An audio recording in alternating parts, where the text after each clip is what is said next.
Sails materialize on the horizon like spectral phantoms rising from the abyss. With a thunderous eruption of cannon fire, a surge of Englishmen storms ashore, their determination as fierce as the sea itself. The Spanish defenders, overwhelmed by the sheer force and speed of the assault, abandon the coastline and retreat inland, seeking refuge in the dense, untamed wilderness. The English, bloodied but unbowed from their failed attempt to seize Spanish Hispaniola, now fix their sights on this less fortified prize, Jamaica. Once a gem in the crown of Spanish conquests, the island bore witness to centuries of suffering. Claimed in the wake of Columbus's voyages, it became a brutal theater of colonization. The Spaniards enslaved the indigenous Taino people, forcing them into grueling labor. Disease and relentless abuse swiftly decimated the population, leaving only echoes of their once thriving culture. To fill the void, the Spanish turned to the transatlantic slave trade, bringing enslaved Africans to toil on the plantations that dotted the island's lush landscape. Now, amidst the chaos of invasion, the tides of history shift. For the roughly 1,500 Africans on the island, the sound of gunfire heralds an unforeseen and fragile freedom. Scattered across the land, they find themselves untethered from the chains of their oppressors. Some vanish into the mountains, forging paths to independence, while others remain on the fringes, watching the English advance with wary eyes.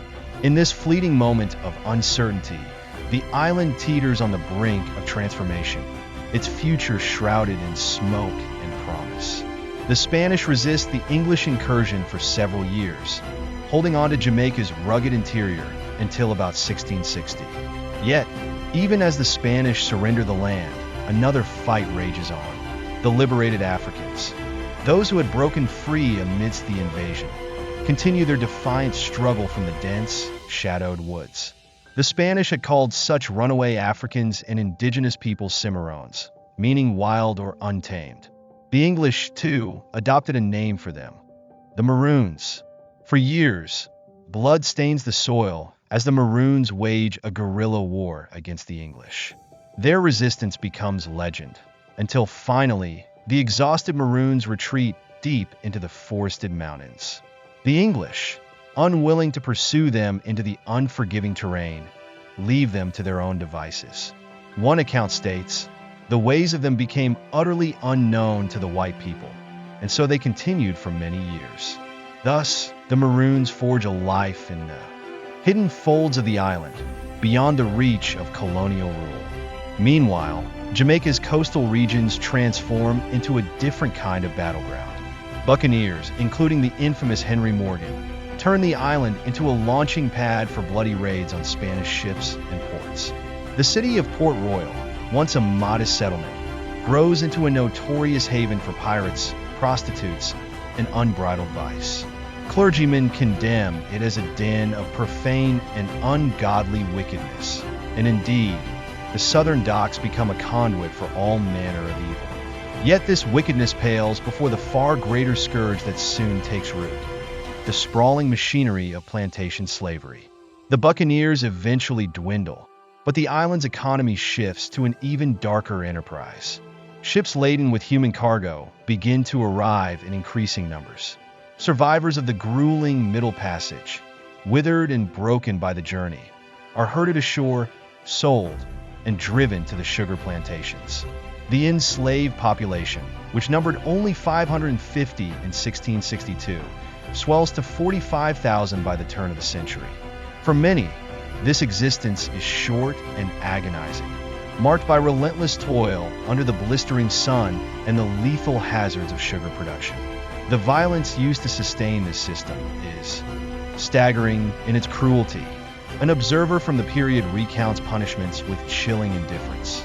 For crimes of lesser nature, castration or chopping off half of the foot with an axe. For negligence, they are usually whipped by the overseer. After they're whipped till they are raw, some put on their skins pepper and salt. Rebellion incurs the punishment of being burned alive slowly. Such brutality ensures the survival of the plantation economy, even as it crushes countless lives beneath its weight. The transformation of Jamaica from a contested colony into a crucible of exploitation is complete, the land itself scarred by the human suffering that fuels its riches. Yet all who dwell on the island know there are those in the mountains whose very existence defies the brutal order imposed on Jamaica. Runaways from plantations and the survivors of frequent slave rebellions slip away into the wilderness, finding refuge among the Maroons or forming their own bands. In the dead of night, when the plantations lie cloaked in uneasy silence, the Maroons sometimes return. Moving like shadows, they set fire to estates, strike down slaveholders, plunder weapons and supplies, and liberate enslaved Africans who swell their ranks. Deep in the Blue Mountains lies Nanny Town, a stronghold of defiance and freedom.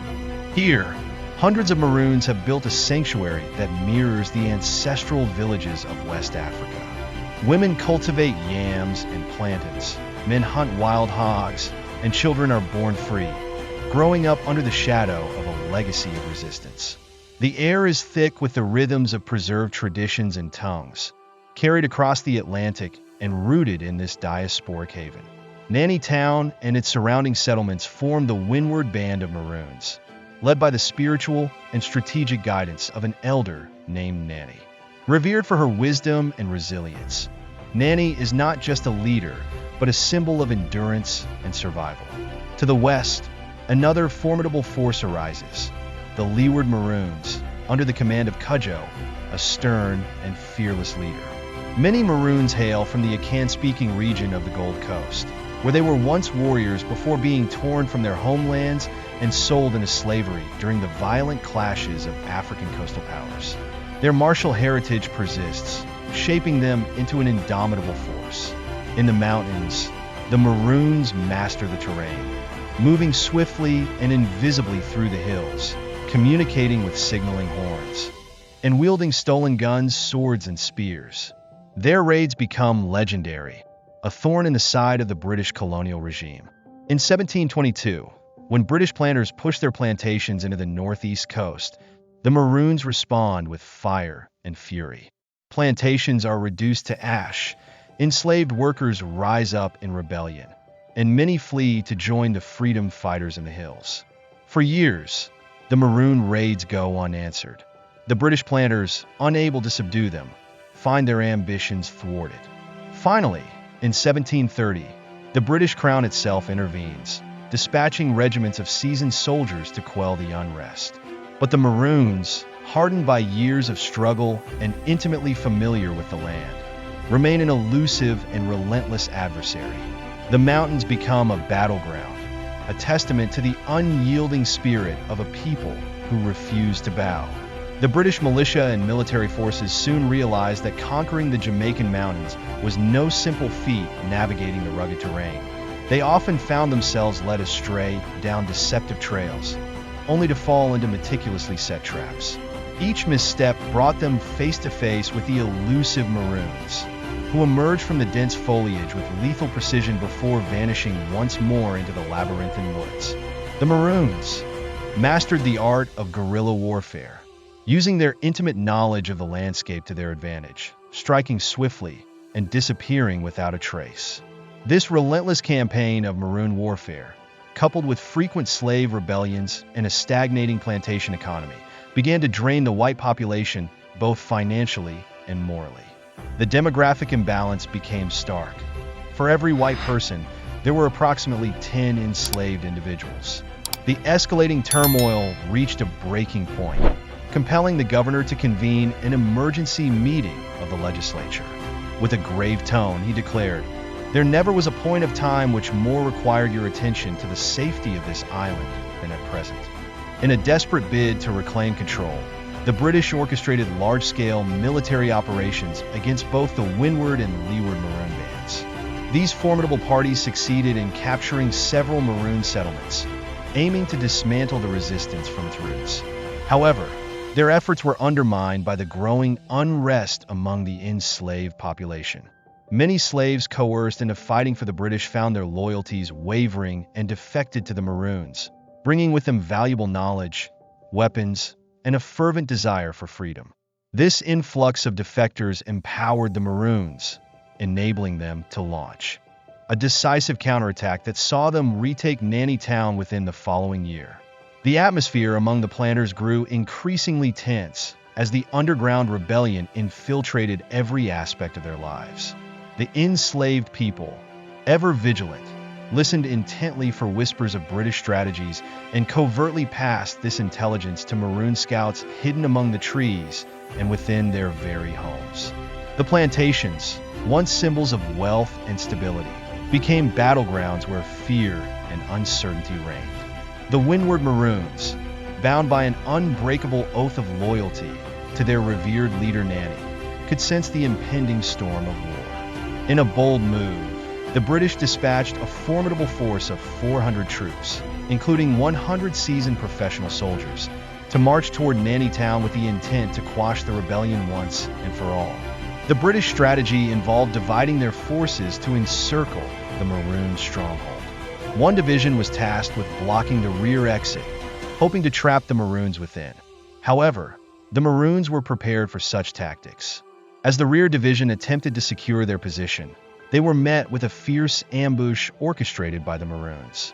The sudden and brutal assault scattered the British troops, leaving them disoriented and demoralized. The remaining 300 soldiers pressed forward, believing victory was within their grasp. But once again, the Maroons struck with astonishing ferocity.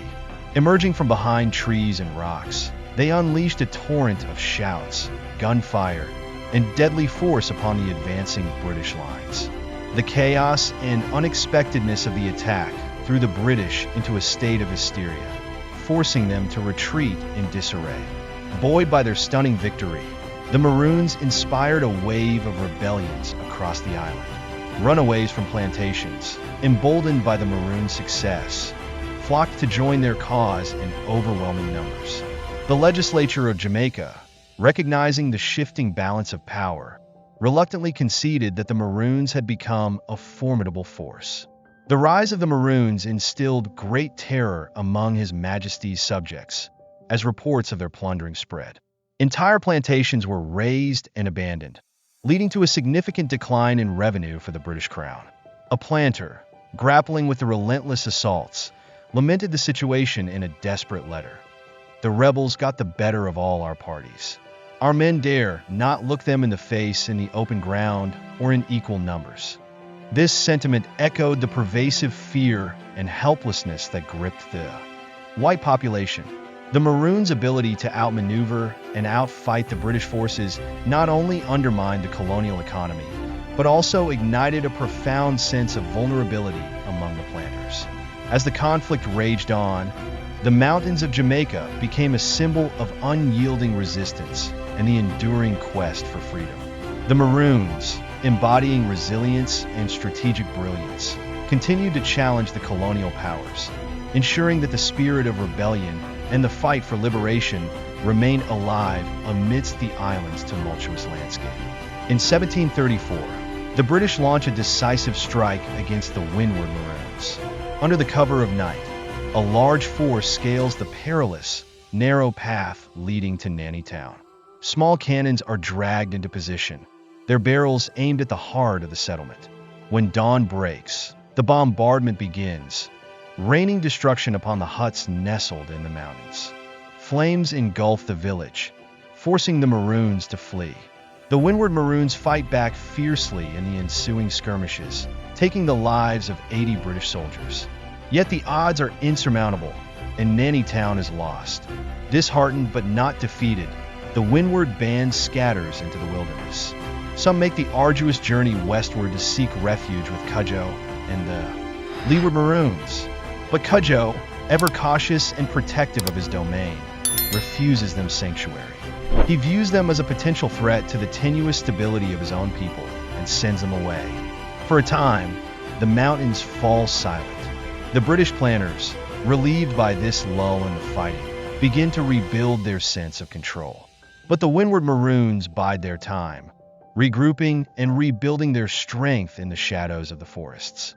By 1737, they resumed their campaign, their defiance reigniting the fear of rebellion among the colonial authorities. Faced with the growing impossibility of conquering the Maroons outright, the British opt for diplomacy. They first approach Cudjoe and the Leeward Band, bearing gifts and hostages as tokens of peace. The proposed treaty offers the Leeward Maroons autonomy over 1,500 acres of land surrounding their settlements, the right to hunt freely across most of the island, and the ability to trade in colonial towns. At last, the Leeward Maroons are promised freedom and security, an unprecedented acknowledgement of their sovereignty. Yet this hard-won victory comes at a bitter price. The treaty binds the Leeward Maroons to assist the British in suppressing rebellions and repelling invasions. Moreover, they are required to capture and return any runaway slaves who seek refuge with them, effectively turning them into enforcers of the same system they once defied. In 1739, Cudjoe signs the treaty, securing his people's survival, but sowing discord among his followers. For some of Cudjoe's men, the terms of the treaty are a betrayal of their shared struggle for freedom. In secret, they plot to incite rebellion among the enslaved, a final stand against colonial oppression. But Cudjoe learns of the conspiracy and takes swift, ruthless action. He arrests the leaders of the rebellion and oversees the execution of 2 of them, a grim display of his commitment to maintaining the fragile peace. With the Leeward Maroons pacified, the British turn their attention to the Windward Maroons. Accompanied by beating drums and ostentatious fanfare, British envoys approach Nanny's people with their own offer of peace. But the Windward Maroons, fiercely loyal to their legacy of resistance, regard the British with scorn. For them, the idea of compromise is an affront to everything they have fought for, everything they have lost. Their resolve, forged in the fires of struggle and sacrifice, remains unbroken, even as the drums of diplomacy echo through the mountains. The Windward Maroons, fierce in their independence, bear a reputation that underscores their defiance. One observer notes their women wear necklaces adorned with the teeth of their enemies. Yet even their unyielding spirit cannot withstand the dual threat of war against both the British and Cudjoe's allied Maroons. Pressured from all sides, they are forced to sign a treaty mirroring the terms accepted by the Leeward Maroons. This agreement marks the end of an era. The enslaved can no longer look to the hills for liberation. By co-opting the Maroons, the British secure the foundation of the slave state, ensuring its survival. The island becomes a hub of human misery as slave ships arrive with appalling regularity. Over the century, the number of enslaved people in Jamaica swells to nearly 300,000. The call for freedom grows louder, but massive revolts are met with brutal suppression, often with the aid of Maroon warriors bound by their treaties. In 1791, the Haitian Revolution erupts, a cataclysmic uprising that sends shockwaves throughout the Caribbean. The fear of rebellion spreading to Jamaica is palpable. Tensions between the British and the Maroons of Trelawney Town, once Cudjoe's stronghold, escalated to open conflict in 1795. This Second Maroon War sees runaway slaves join the ranks of the Trelawney rebels, harkening back to earlier generations of resistance. Guerrilla warfare decimates British forces. In 2 months, the Redcoats lose 70 men without a single confirmed kill. Desperate, the British resort to scorched earth tactics, destroying crops and clearing forested hideouts to starve the rebels into submission. Reluctantly, the Trelawney Maroons accept peace, though many refuse to surrender outright. Using this resistance as justification, the governor orders the forced removal of nearly all 500 inhabitants of Trelawney Town.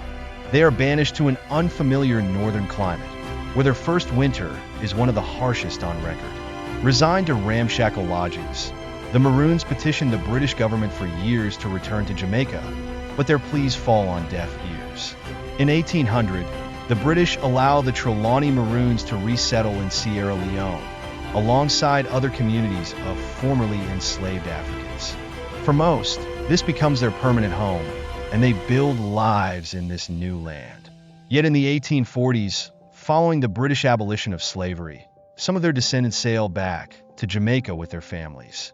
For the eldest among them, it is a bittersweet return to the island of their youth, a land of lush mountains and enduring Maroon communities. Even today, the legacy of the Maroons lives on, etched into the hills and valleys of Jamaica, a testament to their resilience and unyielding pursuit of freedom. Their story is one of defiance, survival, and the enduring spirit of resistance that shaped the island's history.